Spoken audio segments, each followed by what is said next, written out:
Hello everyone. ये video में मैं how to clear all India bar exam AIB 19 discuss करने जा रहा हूँ। यहाँ पे मैं type 5 questions to be solve first type 5 discuss करने जा रहा हूँ या ट्रिक 5। तो questions which are based on schedule वो आपको पहले अटेम्प्ट करना है। शेड्यूल से रिलेटेड 2 से 5 मार्क के क्वेश्चंस पूछे जाते हैं हर साल AIB एग्जाम में। कैसे होते हैं ये क्वेश्चंस हम लोग डिस्कस कर रहे हैं। पहला question, any suit for which no period of limitation is provided in the schedule of the limitation act is option A 1 year, option B 2 years, option C 3 years and option D 5 years. अब देखिए ये question में दो hint आपको दिया गया है। पहला हिंट आपको एक्ट का नाम प्रोवाइड किया गया है कि ये लिमिटेशन एक्ट में आपको मिल जाएगा। दूसरा हिंट कि इसका आंसर आपको शेड्यूल में मिलेगा। तो हमें क्या करना है, लिमिटेशन एक्ट का बैरेक लेना है, उसमें हमें डायरेक्ट शेड्यूल में जाना है। ये हमारा लिमिटेशन एक्ट यहाँ पे आ गया। लिमिटेशन एक्ट में हमें शेड्यूल में डायरेक्ट जाना है। अब देखिए जो भी एक्ट पूछा गया है उसके सेक्शन के एंड के बाद, सेक्शन खत्म होने के बाद हमारे शेड्यूल्स यहाँ पे स्टार्ट हो जाते हैं। यहाँ पे हमारा शेड्यूल स्टार्ट हो जाएगा।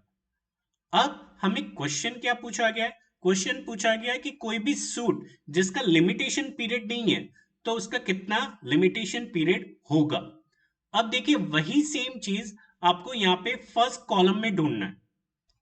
अब क्योंकि मुझे आंसर पता है, सेक्शन 113 में इसका आंसर दिया गया। आई एम सॉरी, आर्टिकल 113 में। आर्टिकल 113 क्या कहता है, any suit for which no period of limitation is provided elsewhere in this schedule. तो कितना लिमिटेशन होना चाहिए, 3 इयर्स। तो यहां पे आप देख सकते हैं आपका आंसर क्या होगा, option C, that is 3 years.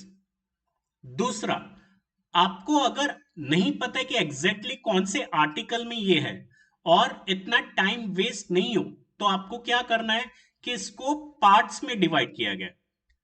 Limitation act के शेड्यूल को पार्ट्स में डिवाइड किया गया। देखिए पार्ट 1 किस चीज की बात कर रहा है, suits relating to account. Part 2 किस चीज की बात कर रहा है, सूट्स रिलेटिंग टू कॉन्ट्रैक्ट। तो जो हमारा क्वेश्चन है उससे रिलेटेड आपको पार्ट्स में या चैप्टराइजेशन में फाइंड आउट करना है। तो हमारा देखिए आर्टिकल 113 आने से पहले पार्ट 10 क्या कहता है, suits for which there is no prescribe period. तो देखो अगर चैप्टर के या पार्ट्स के हेड भी अगर आप पढ़ लोगे तो भी तुरंत आप आंसर फाइंड आउट कर सकोगे। आपको ये तो पता है कि शेड्यूल में ही आंसर दिया गया है, बट कौन से पार्ट में दिया गया, क्यों, क्योंकि टोटल 137 आर्टिकल्स दिए गए लिमिटेशन एक्ट में। हर एक आर्टिकल तो आप पढ़ने नहीं बैठोगे क्योंकि टाइम वेस्ट होगा। तो डायरेक्ट पार्ट्स और उसके चैप्टर को पढ़ लीजिएगा, हेडिंग को, और उसके बाद आपको तुरंत ही आंसर मिल जाएगा। Second question, punishment of murder under section 302 of IPC is option A 10 years of imprisonment, option B 20 years of imprisonment, option C imprisonment of life and option D death or imprisonment of life and fine। Again यहां पे देखिए दो option आपको दिया गया। पहला तो IPC में इसका आंसर है और दूसरा सेक्शन 302 में ही आपको इसका आंसर मिल जाएगा। अब देखिए आईपीसी से रिलेटेड अगर पनिशमेंट या कॉग्निजेबल या नॉन कॉग्निजेबल ऑफेंस या bailable and non bailable offence, या फिर इसको कौन ट्राई कर सकता है, ये पर्टिकुलर ऑफेंस को कौन सी कोर्ट में ट्राइबल है, अगर आईपीसी से रिलेटेड ये चार क्वेश्चन है तो हमें आईपीसी में नहीं जाना है। ध्यान से सुनिएगा, आईपीसी से रिलेटेड पनिशमेंट, आईपीसी से related cognizable and non cognizable offence, IPC से related bailable and non bailable offence, या who can try this offence, ठीक है, which court can try that particular offence under IPC. तो इसका answer जो है हमें आईपीसी में नहीं ढूंढना है। आप आईपीसी में ढूंढ सकते हो, ठीक है, आईपीसी के सेक्शन 302 में आपको इसका आंसर मिल जाएगा।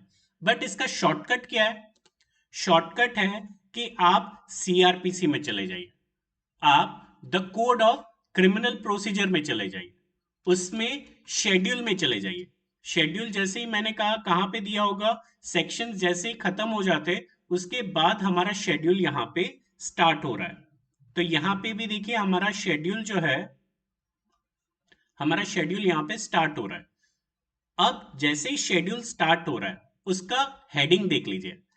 पहले कॉलम में सेक्शंस बताए गए, ये सेक्शंस किसके हैं? आईपीसी के बताए हुए हैं।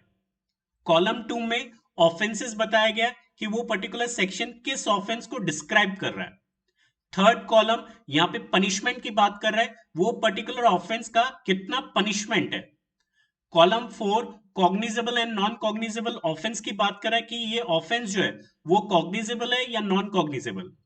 Fifth column bailable and non bailable की बात कर रहा है, ये पर्टिकुलर ऑफेंस एबेटमेंट जो है वो बेलेबल है या नॉन बेलेबल है। एंड सिक्स कॉलम कौन सी कोर्ट में वो ट्राई किया जा सकता है, ये आपको शेड्यूल में दिया गया। तो आईपीसी से रिलेटेड अगर ऑफेंस से रिलेटेड कोई क्वेश्चन पूछा गया, या पनिशमेंट, या कॉग्निजेबल और नॉन कॉग्निजेबल ऑफेंस, या बेलेबल और नॉन बेलेबल ऑफेंस, या कौन सी कोर्ट को ये ट्राई कर सकता है, तो हमें आईपीसी में उसका आंसर नहीं ढूंढना है। आप ढूंढ सकते हो बट क्विक आंसर आपको कहां पे मिलेगा? सीआरपीसी के शेड्यूल में। अब देखो हमें पूछा गया है कि मर्डर का पनिशमेंट कितना है 302 में, तो डायरेक्ट हमें सेक्शन दिया गया है। हमें क्या करना है, पहले कॉलम में सेक्शंस दिए गए, हमें डायरेक्ट 302 में जाना है। ये रहा हमारा 302, किस ऑफेंस की बात कर रहा है? मर्डर की बात कर रहा है। थर्ड कॉलम हमारा पनिशमेंट था, तो पनिशमेंट क्या है? डेथ और imprisonment for life and fine. तो देखिए ये हमारा कौन से ऑप्शन में दिया गया? ऑप्शन 4 में। तो option 4 is the right answer. Suppose उसी में कॉग्निजेबल और नॉन कॉग्निजेबल पूछा जाए, तो देखिए कॉग्निजेबल हमारा ऑफेंस होगा, मर्डर जो है वो कॉग्निजेबल ऑफेंस है। अगर मर्डर जो है बेलेबल है या नॉन बेलेबल है, तो देखो नॉन बेलेबल ऑफेंस है।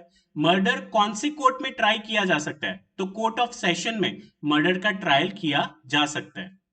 उसी के नीचे आप देखिएगा section 303, murder by person under sentence of imprisonment for life.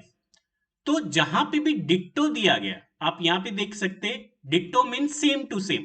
तो ऊपर जो दिया गया नॉन बेलेबल, यहां पे भी सेम आ जाएगा, यहां पे भी सेम आ जाएगा, यहां पे भी सेम हो जाएगा। जहां पे भी चेंज हो रहा है वहां पे आपको क्लियर मेंशन किया होगा। अदरवाइज जो यहां पे मेंशन है वो यहां पे जब जब तक ये डिक्टो आ रहा है तब तक उसका मतलब क्या है? Same to same. तो आईपीसी से रिलेटेड अगर कोई पर्टिकुलर ऑफेंस, पनिशमेंट, बेलेबल और नॉन बेलेबल, कॉग्निजेबल और non cognizable, which code to try, तो हमें आईपीसी में उसका आंसर नहीं ढूंढना है। डायरेक्ट आप सीआरपीसी के शेड्यूल में चले जाएगा, वहां पे आपको आंसर मिल जाएगा। तो इसका आंसर है ऑप्शन डी। तीसरा क्वेश्चन डिस्कस कर लेते हैं। Extortion under section 384 of IPC act is tried by option A judicial magistrate of second class, option B judicial magistrate of first class, option C court of session, and option D any magistrate. तो question है extortion जो IPC में दिया गया है वो उसका trial कौन से कोर्ट में होगा। तो अगेन मैंने कहा है कि आपको सीआरपीसी में इसका आंसर ढूंढना है, आईपीसी में नहीं। तो सीआरपीसी में डायरेक्ट सेक्शन 384 में चले जाइएगा। आपको ये हिंट तो दिया गया है, तो सीआरपीसी के 384 में आप डायरेक्ट चले जाइए सेक्शन में। ये रहा हमारा सेक्शन 384, एक्सटॉर्शन की बात कर रहा है। क्वेश्चन है कि कौन सा कोर्ट उसको एंटरटेन कर सकता है, तो आंसर क्या है? Any magistrate. वापस क्वेश्चन पे आ जाते हैं, जुडिशियल मैजिस्ट्रेट, ये court of session, any magistrate. तो ऑप्शन डी जो है वो हमारा करेक्ट ऑप्शन है। Option D is the answer. तो देखिए इसका आंसर आपको सीआरपीसी के शेड्यूल में मिला हुआ है। ठीक है, ये क्वेश्चंस आपको इसी तरह फाइंड आउट करना है और इसका आंसर आप कमेंट सेक्शन में लिख सकते हैं।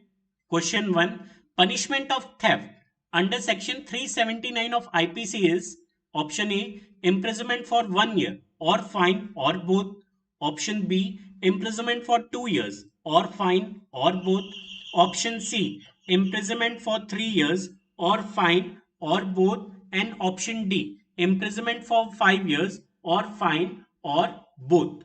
तो आप उसी तरीके से आंसर ढूंढने की ट्राई कीजिएगा। ठीक है, दूसरा क्वेश्चन क्या है? Forgery. forgery under section 465 of IPC is option A bailable offense, option B non-bailable offense, option C both A and B, and option D none of the above. Question 3. Punishment for subjecting a married woman to cruelty under section 498A of IPC is option A imprisonment for 1 year or fine or both, option B imprisonment for 2 years or fine or both, option C imprisonment for 3 years or fine or both, and option D imprisonment for 5 years or fine or both. Question 4. Theft under section 301 of BNS Act is which type of offense? Option A cognizable, option B non-cognizable, option C compoundable, and option D none of the above. अब देखो यहाँ पे BNS act नए act से related आपको question पूछा गया है, इसमें भी आपको BNSS एक्ट के शेड्यूल में आपको ये आंसर मिल जाएगा. जो नया एक्ट है BNSS एक्ट, उसमें आपको इसका आंसर मिल जाएगा. And lastly, bribery under section 171 of BNS Act is tried by option A judicial magistrate of second class, option B judicial magistrate of first class, option C court of session, and option D high court. तो again यहाँ पे भी BNS act से related question पूछा गया है, इसका answer आपको बीएनएसएस एक्ट के शेड्यूल में मिल जाएगा. इसको ट्राई कीजिएगा. Thank you.